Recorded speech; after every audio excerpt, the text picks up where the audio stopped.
मेरी सबको राम राम।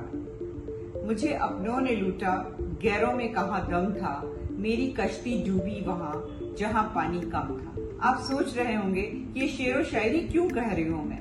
शेरो शायरी इसलिए कह रही हूँ क्योंकि जो साजिश हुई है वो हिंदुओं के साथ किसी और मजहब ने पहले नहीं करी, हिंदुओं के साथ हिंदुओं ने ही साजिश करी है।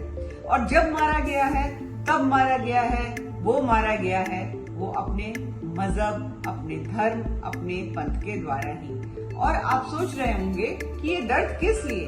हाल फिलहाल का दर्द जो मेरा है और मेरे साथ पता नहीं कितने सैकड़ों करोड़ों सनातनियों का है, वो है ज्ञान वापी मंदिर या मस्जिद।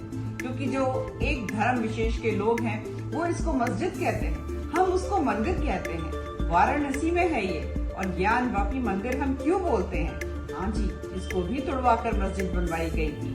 ज्ञान वापी का अर्थ होता है ज्ञान का तालाब यानी कि कुआं। लिंग पुराण में मंदिर के दक्षिण वापी यानी ज्ञान वापी के पानी से मुक्ति मिलती है। और स्कंद पुराण में कहा है इसके जल से संध्या वंदन करने से ज्ञान उत्पन्न होता है। ये दोनों पुराणों में है कि हिंदुओं से जुड़े हुए हैं, कोई और धर्म से तो जुड़े हुए नहीं है। तो यहाँ पे ज्ञान वापी जब हिंदुओं से जुड़ा हुआ है और जब ये पुराण में इसका जिक्र मिलता है तो फिर ये एक धर्म विशेष के लोग क्या कह रहे हैं, क्यों इसको मस्जिद बुला रहे हैं? आपको पता है 12 ज्योतिर्लिंगों में प्रमुख काशी विश्वनाथ मंदिर अनादिकाल से काशी में है।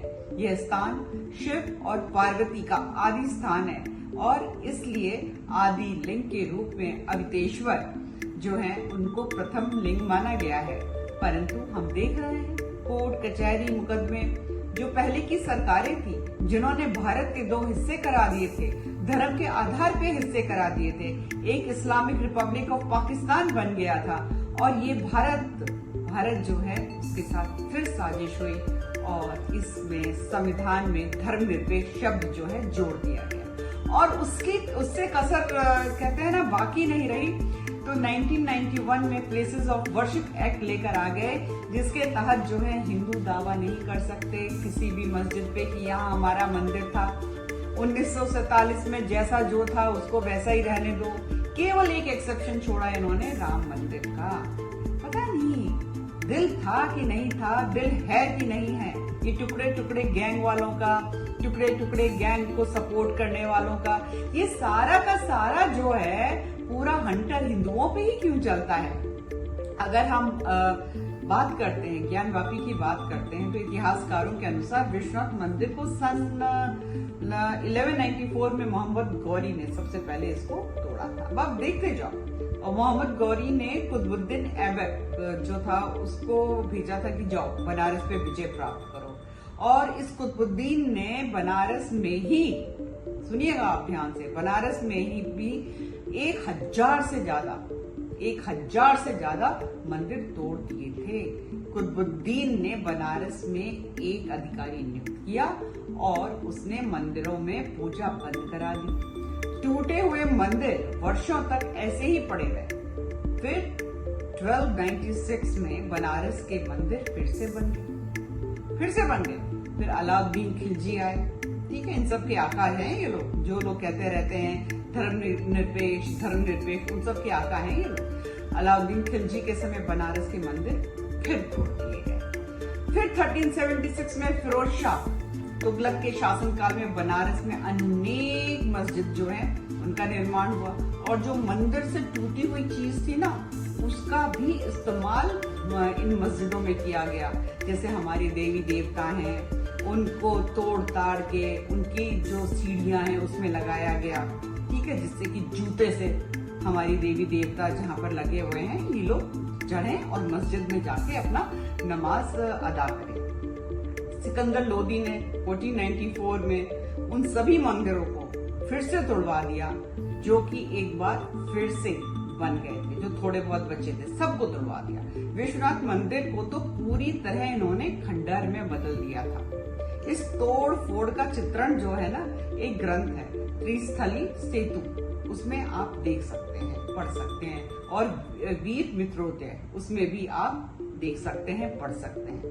अब जब अकबर का शासनकाल आया तो 1585 में टोडरमल ने अपने गुरु पंडितराज भट्टनारायण के आग्रह पर विश्वनाथ मंदिर का निर्माण फिर से किया। और फिर क्या होता है कि 18 अप्रैल को 18 अप्रैल 1669 को औरंगजेब ने दोबारा एक फरमान जारी कर बाकी जो बचे हुए मंदिर थे और विश्वनाथ मंदिर था, कहा कि इसको नेस्तनाबूद कर दो, यानी तोड़ दो, खत्म कर दो। ये सारे के सारे जो हैं, कोई भी मंदिर नहीं दिखाई देना चाहिए। भाई हुकुम का तो पालन होना ही था। और ये जो है, ये फरमान जो है एशियाटिक लाइब्रेरी कोलकाता वहाँ आज भी सुरक्षित है। जो लोग ये कहते हैं ना प्रूफ दो, जाके प्रूफ पढ़ लो भैया। उस समय के लेखक थे एक साकी मुस्तदा खान साहब, उन्होंने एक किताब लिखी थी मासदे आलमगीरी, और उसमें पूरा वर्णन दिया है कि इस औरंगजेब ने किस प्रकार से वहां मंदिरों को तोड़वाया। औरंगजेब ने जब आदेश दिया तो भाई जो मंदिर था तोड़ दी गई और फिर वहां पे ज्ञानवापी मस्जिद भी बना दी गई। और 2 दिसंबर 1669 को औरंगजेब को मंदिर तोड़ने का काम पूरा हो गया, इसकी सूचना भी दे दी गई। और साथ ही बिंदु माधव जो मंदिर था उसको भी तोड़कर वहां पर भी मस्जिद बना दी गई।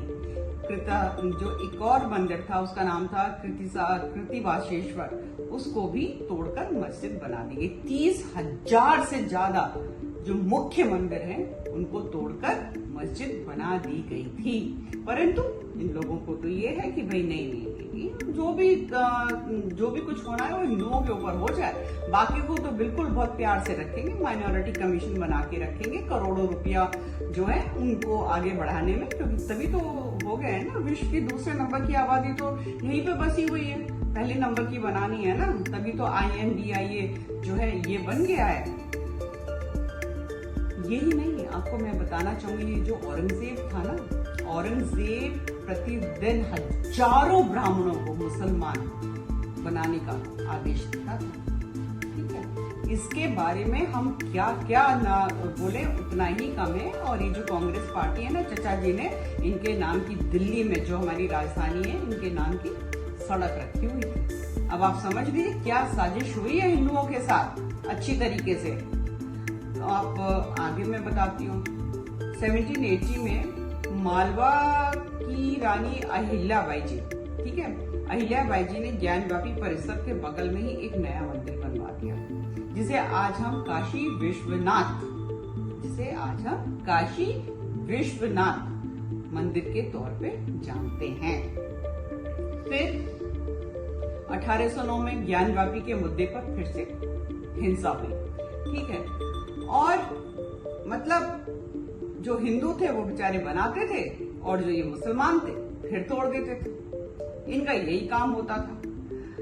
पर आपको मैं बताना चाहूंगी कि ये विवाद जो है निरंतर चलता रहा, और जब हमारा देश आजाद हुआ तो कांग्रेस पार्टी ने सोचा कि भाई हमें तो वोट चाहिए।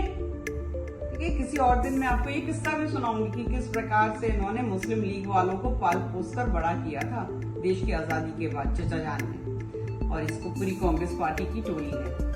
तो ये विवाद लगातार चलता आ रहा था, और इधर से जो हमारे हिंदू थे वो भी निरंतर प्रयास करते रहे, मुकदमा लड़ते रहे कि भाई ये जो ज्ञानवापी है ये मस्जिद नहीं है, ये मंदिर है, और हमको ये मंदिर चाहिए, फैसला हमारे हक में होना चाहिए।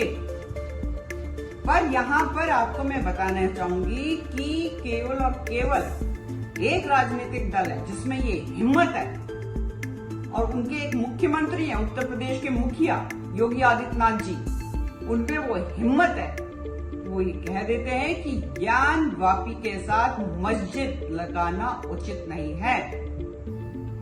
दूसरे किसी में हिम्मत नहीं है कि कोई कह दे, क्योंकि वहां मंदिर था। भाई मस्जिद का क्या मतलब है? सर्वे होता है तो इनको परेशानी हो जाती है, मिर्ची लग जाती है। सर्वे होने दो ना, हम भी तो जाने कि किस मस्जिद में त्रिशूल मिलते हैं, किस मस्जिद में स्वास्तिक के जो चिन्ह हैं वो मिलते हैं। हिंदुस्तान का ही तमाशा बना के रखा हुआ है।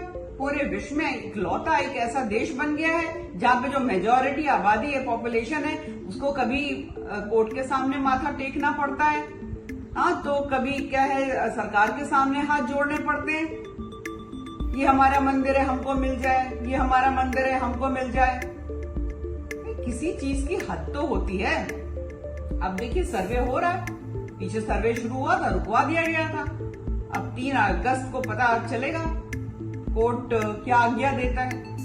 सर्वे होना चाहिए और जिसकी जो चीज है भाई वापस करो। ऐसे नहीं होता है, ऐसे नहीं होता है। पाकिस्तान में बड़े जो मंदिर है संभाल के रखे जा रहे हैं। हम पाकिस्तान नहीं बनना चाहते, पर जो हक है, जो अधिकार है, वो तो हमें मिलना चाहिए ना। हिंदुओं की भी कुछ भावनाएं होती हैं। हिंदुओं की भावनाएं जो है केवल बीजेपी और आरएसएस नहीं है। हिंदू की भावनाएं बीजेपी और आरएसएस से ऊपर भी होती हैं भाई। हर चीज का राजनीतिकरण क्यों कहते हैं आप लोग? ऐसा तो नहीं चलेगा ना कि जब भी हम अपने मंदिरों की बात करेंगे, अपने देवी देवताओं की बात करेंगे, ओहो राजनीतिकरण, राजनीतिकरण, चुनाव आने वाले हैं, भारतीय जनता पार्टी ये करना चाह रही है, आरएसएस ये करना चाह रही है। अरे तुम्हारे में दम है तो आप भी करके दिखा दो। ऐसा नहीं होगा भाई, ऐसा बिल्कुल भी नहीं होने वाला है। 75 वर्ष हो गए हैं, अब 1 साल और जोड़ लीजिए, 76 हो जाएंगे। हिंदुओं को कब तक परेशान किया जाएगा, कब तक हाथ पैर जोड़े जाएंगे? पर मैं तो आप लोगों के सामने केवल चर्चा कर सकती हूँ, कुछ तथ्य बता सकती हूँ। ज्ञानवापी का मुद्दा खूब जोर से चल रहा है, इसलिए आपको भी जानना आवश्यक था कि ज्ञानवापी असल में मुद्दा है क्या। और आपसे निवेदन कर सकती हूँ कि आप मेरे चैनल को सब्सक्राइब करिए, लाइक करिए और शेयर करिए। जल्दी मिलूंगी। और किसी विषय पे आप चाहते हैं कि मैं चर्चा करूं तो आप कमेंट बॉक्स में जाकर उस विषय के बारे में मुझे जरूर जानकारी दीजिए। राम राम।